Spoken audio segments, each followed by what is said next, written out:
So Erika Kirk actually had 2 boyfriends within the 5 years before meeting Charlie Kirk, so why lie about this? Interesting. But there's also another boyfriend, his name is Tyler Massey, and she dated him in 2015. Here we have them doing Fashion Week in Phoenix together. The man is the head, but the woman is the neck. And the neck can make the head move whatever way she wants. And it determines which way the head will turn, because a wise husband will listen to a wise wife. He will. A previously deleted video just resurfaced, and what Erika Kirk says in it is being described as the most self-incriminating footage connected to her name since this entire story began. This was not a secretly recorded backstage moment or a leaked private communication. This was Erika speaking voluntarily at a public event, apparently comfortable enough in that setting to say things out loud that she has since clearly decided she did not want the world to hear. Because the moment this clip began circulating, the deletion made perfect sense. Because what Erika reveals in it, whether she intended to or not, cuts directly to the heart of every question people have been asking about who she really is and what her actual motivations have been throughout this entire story.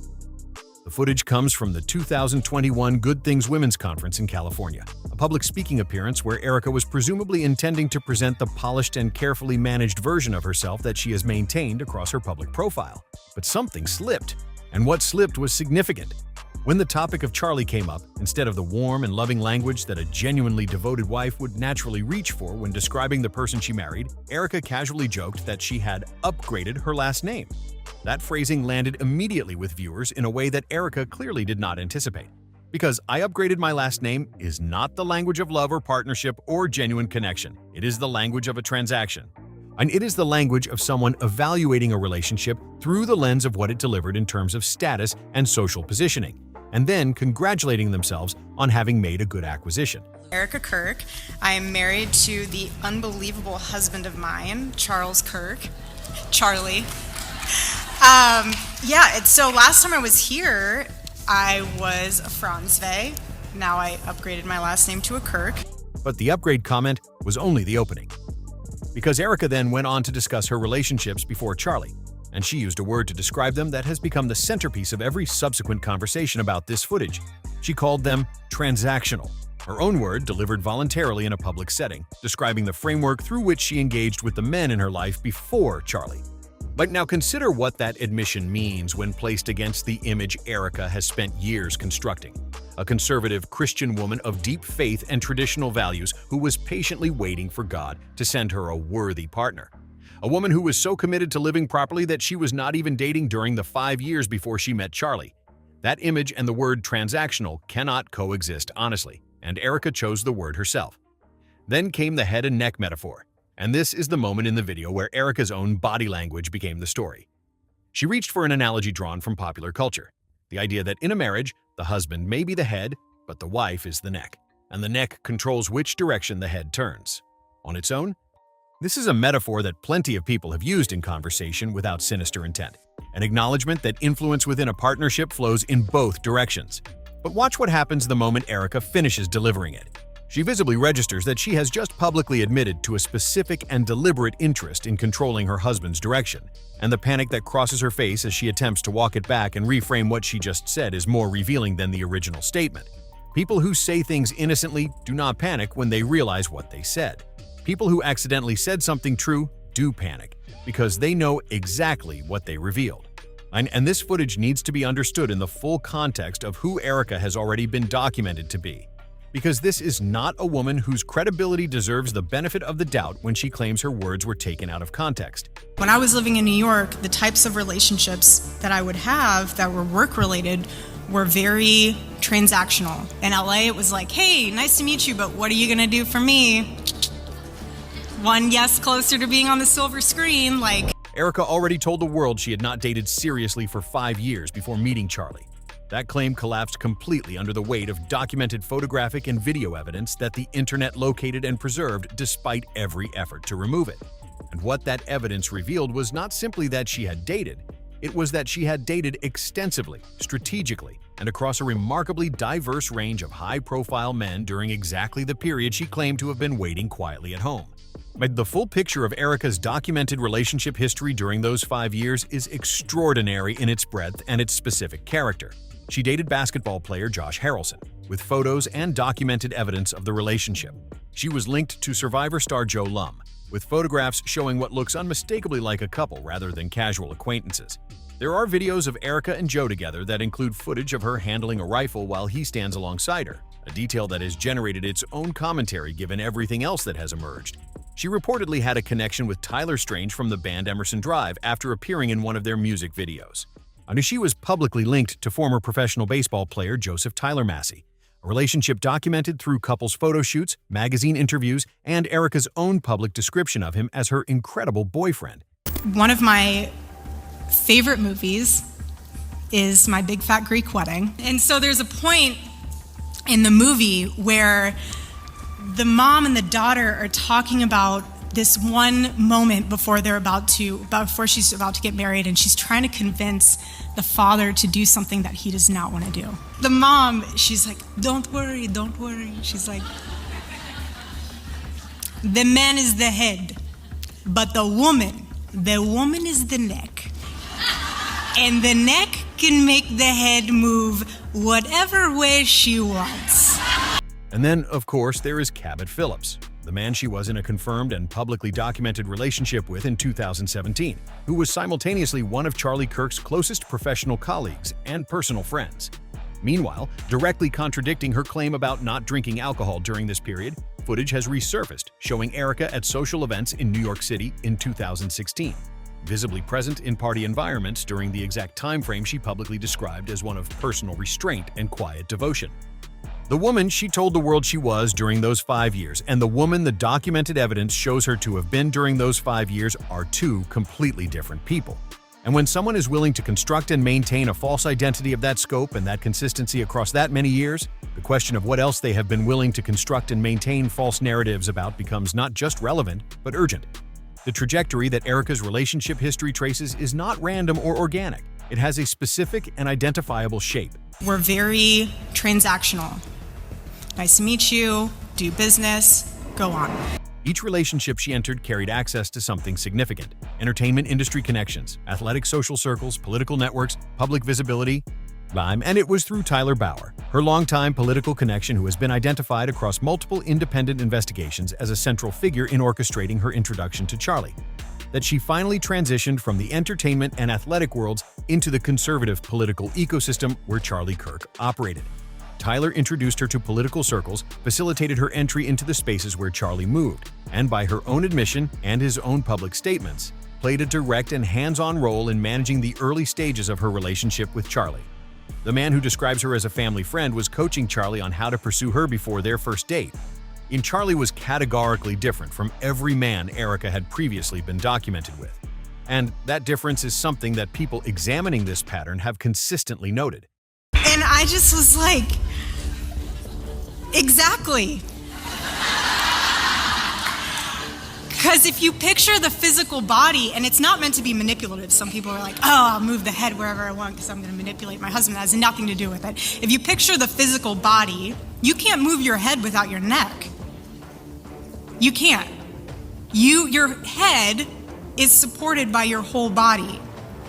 And it determines which way the head will turn, because a wise husband will listen to a wise wife. Her previous partners were athletes, entertainers, and social figures. Charlie was a political operator with a massive platform, significant organizational resources, and enormous potential influence over the direction of American conservative politics. If the framework Erika herself described, transactional relationships evaluated through the lens of what they deliver, is applied to the question of why Charlie specifically represented an upgrade worth pursuing, the answer is not romantic. It is strategic.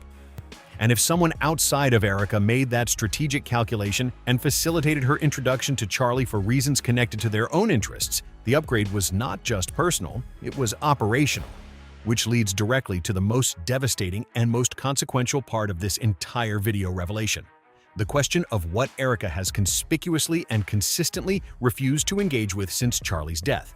Because Charlie Kirk's final years were defined by two specific and consuming causes that he pursued with every resource available to him and at apparent personal cost to his safety and his relationships within the political establishment. The first was the Epstein files. Realize that Epstein, with his little friend Ghislaine and Ghislaine's father, Robert Maxwell, who was obviously a spy of the Israeli intelligence agencies, that there was something else going on here. Epstein was not some sort of whiz kid hedge fund manager. Epstein was playing a part. Epstein was a LARPer. Epstein was cast for a specific role, and he played it really well. It's nothing new that if you're in the intel agencies, you want to try and get as much blackmail on powerful people as possible. Charlie was publicly and privately devoted to pushing for the full and unredacted release of the Epstein documents, the documentation that would identify the full network of powerful figures who participated in and enabled Epstein's operation. He spoke about it publicly. He worked on it privately. He connected it directly to the foreign intelligence dimensions of the Epstein network that mainstream media has consistently refused to examine honestly. This was not a peripheral interest for Charlie in his final period. It was a central and driving focus that he apparently believed carried real personal risk. The second was the Iran War. Charlie's opposition to military conflict with Iran was one of his most consistent and most publicly documented positions across years of commentary. Then, as far back as 2019, he was writing about the dangerous rumblings toward a ground war with Iran and calling it a massive mistake. In 2020, he was warning that America's future was not in the Middle East and declaring no war with Iran. In April 2025, he was calling potential military action a catastrophic mistake that could easily become a calamity. The American people deserve to have every Epstein file released with no redactions whatsoever, period. And we, the American people, ran on transparency. We deserve to see the entire client list. Every document the government has regarding the Epstein files, we, the American people, should have on an easy-to-access website immediately in a very, very quick fashion. I'm pushing for that both privately and publicly, just so you know. And in June 2025, just 3 months before his assassination, he was physically present at the White House attempting to convince the Trump administration not to launch military operations against Iran, describing the people pushing for war as maniacs he was trying to shut down. He posted a poll on X asking his followers whether the U.S. should get involved in Israel's war against Iran, and nearly 90% of his audience said no. But that was the scale of conviction Charlie brought to this issue in his final months.